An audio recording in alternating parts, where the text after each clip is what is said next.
Hello বন্ধুরা, আমার নতুন ভিডিও আবার প্রত্যেককে স্বাগত। আজকে আমি একটা জেনারেল বিষয় নিয়ে আলোচনা করব, সেটা হচ্ছে এবিপিএম জয়, আয়ুষ্মান ভারত প্রধানমন্ত্রী জন আরোগ্য যোজনা। এই স্কিমটা নিয়ে বলবো এবং রিসেন্ট যেটা সেন্ট্রাল থেকে একটা বলেছে যে এর আগে আয়ুষ্মান ভারত যে স্কিমটা ছিল তার মধ্যে লিমিটেড কিছু ফ্যামিলি এবং যারা বিলো পভার্টি লেভেলের নিচেই থাকতো তাদের জন্যই করা হয়েছিল, যেটা বছরে 5 লাখ টাকা পর্যন্ত স্বাস্থ্য বিমা পেত বছরে। তো যদিও সেটা পশ্চিমবঙ্গ সরকার অ্যাকসেপ্ট করেনি এবং পশ্চিমবঙ্গে সেটা নেই।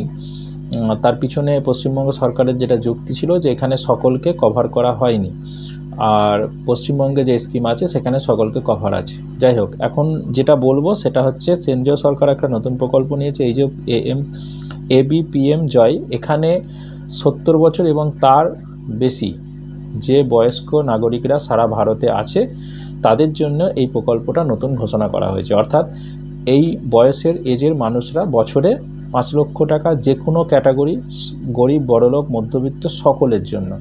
এটা হচ্ছে মেন এর ক্রাইটেরিয়া। তো আমি এই স্কিম সম্বন্ধে ডিটেলস বলবো, কারা পাবে, কত করে পাবে, কিভাবে কি হবে, কী কী সুবিধা পাওয়া যাবে, ভারতের প্রায় কত নাগরিক এটা পেতে পারে, কতগুলো ফ্যামিলি পেতে পারে, টোটাল ডিটেলসটা বলবো এবং এটা কিভাবে কার্ডটা করবেন বা কিভাবে করা যাবে এর সকল তথ্য আমি এই ভিডিওতে দেবো। যদি এই সম্বন্ধে কারো আগ্রহ থাকে তারা অবশ্যই ভিডিওটা দেখবেন। ভিডিও শুরু করার আগে প্রত্যেককে একটা রিকোয়েস্ট, যারা নতুন আছেন চ্যানেলটা অবশ্যই সাবস্ক্রাইব করে বেল আইকনটা অন করে রাখবেন।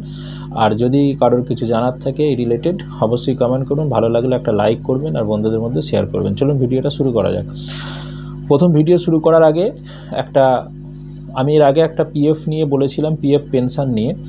তো সেখানেও আমি আবেদন করেছিলাম কেন্দ্রীয় সরকারকে, আর এই ব্যাপারটাকে নিয়েও আমি একটা ভিডিও বহুদিন আগে বানিয়েছিলাম, অনেক দিন আগে, যে এই বয়স্ক নাগরিকরা কিন্তু সবসময় লাঞ্ছিত বঞ্চিত হয়ে থাকছে ভারতের মধ্যে বিশেষ করে, এবং কিছু কিছু রাজ্যে এটা চরম আকার আছে। এবং এর জন্যই কিন্তু কেন্দ্র সরকার বা রাজ্য সরকার বিভিন্ন রকম প্রকল্প নিয়ে থাকে, যেমন বার্ধক্য ভাতা দিয়ে থাকে। এছাড়া আরও অন্যান্য স্কিম কেন্দ্রীয় রাজ্য সবারই আছে। তো সেগুলো নেওয়ার মূল কারণ এই বয়স্ক নাগরিক যারা কিন্তু একদিন ভারতের সেবা করেছে, সেটা যে কোনোভাবেই হোক, সে শ্রম দিয়ে হোক, সে চাকরি করে হোক, ব্যবসা করে হোক, কোনো না কোনোভাবে সেবা করেছে, সে আজকে বার্ধক্য পর্যায়ে গিয়ে, এবং ম্যাক্সিমাম ক্ষেত্রে দেখা যায় যে ছেলে সুশিক্ষিত হোক বা কুশিক্ষিত হোক বা অশিক্ষিত হোক, ম্যাক্সিমাম ফ্যামিলির ক্ষেত্রেই এদেরকে বঞ্চিত করা হয় বা এদেরকে মানে সেই সম্মানটা দেওয়া হয় না বা সেই যত্নটা নেওয়া হয় না যেটা তার নেওয়া উচিত।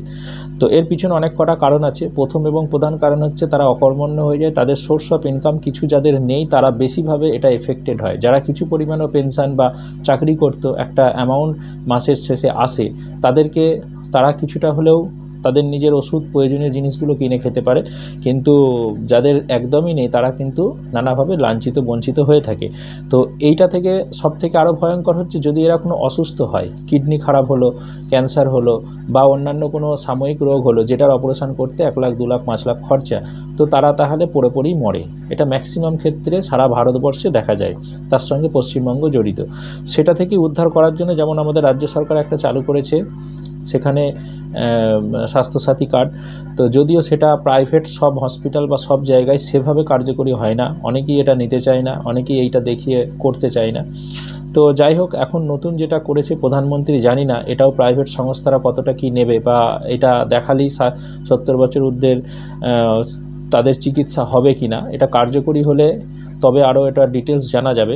তো এখন যেটা বলবো সেটা উদ্যোগটা হচ্ছে খুব ভালো। এই উদ্যোগটা কি, ভারতে যারা বর্তমানে 70 বছর বা তার বেশি ঊর্ধ্বে বয়স, তাদের জন্য কেন্দ্রীয় সরকার এই এবিপিএম জয় প্রকল্পটা 11/9/2024 লঞ্চ করে। এখানে বলা হয় যে কোনো ফ্যামিলি যদি এই কার্ড অলরেডি আগে থেকে পেয়ে থাকে, মানে 5 লক্ষ টাকার বেনিফিট, সে হয়তো গরিব ফ্যামিলি ছিল, পেয়েছে, তারপরেও আরও 5 লাখ কিন্তু এই শুধু বয়স্ক নাগরিক, সেটা একজন হতে পারে, দুজন হতে পারে, তিনজন হতে পারে, প্রত্যেক ফ্যামিলি পিছু একটা কার্ড পাবে, এবং এই কার্ডের মাধ্যমে তারা বছরে 5 লাখ টাকার বেনিফিট। তো এক্ষেত্রে যদি কোনো জায়গায় অ্যাডমিশন হয় তার এবং অ্যাডমিশনের পরবর্তী খরচাও এখান থেকে কিন্তু পাবে, এবং এটার মাধ্যমে সরকারি এবং বেসরকারি সব জায়গাতেই কিন্তু চিকিৎসা পেতে পারে। এবার এখানে আমি বলি, অনেকে হয়তো বলবে যে এই 70 বছর ঊর্ধ্বের মানে মানেটা কি বা 70 বছর ঊর্ধ্বের কতজন আছে, এর একটা অ্যাপ্রক্সলি হিসেব কেন্দ্রীয় সরকার যেটা দিয়েছে এই প্রকল্প রূপায়ণের সময়, প্রায় সারা ভারতে 4.5 কোটি, 4.5 কোটি ফ্যামিলি কিন্তু বেনিফিট পাবে। এবং এই 4.5 কোটি ফ্যামিলির মধ্যে প্রায় 6 কোটি এরকম বৃদ্ধা আছে যাদের বয়স অ্যাপ্রক্সলি 70 বছরের বেশি। এটা একটা অ্যাপ্রক্স দিয়েছে, সেটা 6.5 কোটি হতে পারে, 5 কোটি হতে পারে, 4.5 কোটি হতে পারে। তো এদেরকে সম্পূর্ণ বিনামূল্যে চিকিৎসা করা বা তাদের হেলথ স্কিমের আওতায় কিন্তু বর্তমান সরকার এনেছে। এর সুবিধা কি কি পাওয়া যাবে, এবং বর্তমানে ভারতের কিন্তু লাইফ যেটা মানে আয়ুষ্কাল দেওয়া আছে সেটা কিন্তু বর্তমানে প্রায় 67 ইয়ার্স। তাহলে 70 ইয়ার্সে কিন্তু খুব সংখ্যই থাকার কথা। বর্তমানে একটা হিসাব বলছে যে 65+ বছরের নাগরিক সারা ভারতে বর্তমানে প্রায় 6 থেকে 6.5 বা 7% আছে। মানে যাদের 65-এর বেশি, যদি 70 বলছি না, এই 70% ক্রস করলে এই সংখ্যাটা কিন্তু আরও অনেকটা কমবে, এটা 3 থেকে 4%-এ চলে আসবে। তো আমি এটা স্বাগত এই কারণে জানাচ্ছি বা কেন্দ্র সরকারকে ধন্যবাদ দিচ্ছি যে 70 দিয়ে শুরু হলো, পরবর্তী সময়ে এটা 65 বা 60-তে অবশ্যই নামবে, কারণ স্টার্টিং তো হয়েছে, চালু তো হয়েছে। কারণ এই বৃদ্ধার জন্য কেউ কিন্তু ভাবে না। এই বৃদ্ধা যদি সরকার ও বেসরকারি একটা ইন্স্যুরেন্স করতে যায়, সেখানেও তাদের প্রিমিয়াম প্রচুর দিতে হয়। 1 নম্বর, 2 নম্বর অনেক ইন্স্যুরেন্স আছে তারা করতে চায় না। 3 নম্বর হচ্ছে এদের কি কি রোগ আছে সেগুলো আগে তাকে বিচার করে, তারপরে তাকে ইন্স্যুরেন্স দেবে কি না দেবে সেটা নিয়ে ভাবে। তো এখানে কিন্তু সেসব কোনো ব্যাপার নেই, এখানে কিন্তু বয়সটা মেন ফ্যাক্টর, এবং বয়সটা যেটা দেখা হবে সাধারণত আধার কার্ডের বেসিসে। তো আধার কার্ডে যাদের বয়স 70 বা 70+ হয়েছে তারাই কিন্তু এটা অ্যাপ্লিকেবল। আমি এটা অ্যাপ্লাইটা পরে বলছি।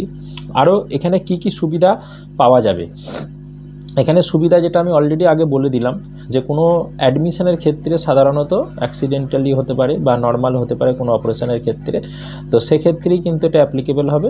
এবং অ্যাডমিশন হওয়ার পরে যে খরচা হবে এবং অ্যাডমিশন থেকে ছাড়ার পরেও 15 দিন পর্যন্ত চিকিৎসার জন্য এখান থেকে সে বেনিফিট পেতে পারে, বা যে খরচাটা হবে সেই খরচাটা এই 5 লাখ টাকা যে লিমিট থাকবে সেখান থেকে পেতে পারে।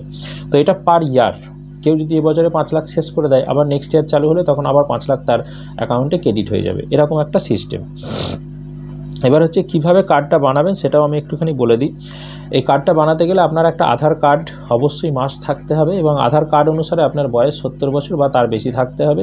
আয়ুষ্মান ভারতের যে ওয়েবসাইট আছে সেই ওয়েবসাইটে গেলে, যারা অনলাইনে কাজ করে তারা এগুলো জানে, আমি সেগুলোর ডিটেলস বলছি না। সেই ওয়েবসাইটে গিয়ে প্রথম আপনার আধার কার্ডের মানে যে সেকেন্ড অপশানটা থাকবে 70 বছর ঊর্ধ্বে, এই অপশান অলরেডি চলে এসেছে, আপনারা চাইলে এটা দেখতে পারেন।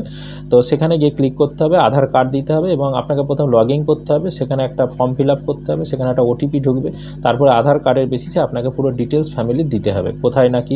অলরেডি আধার কার্ড দিলে ম্যাক্সিমামটা ওখানে কভার হয়ে যাবে, মানে কোথায় বাড়ি, কোন রাজ্যে বাড়ি, কী সেটা ডিটেলস চলে আসবে।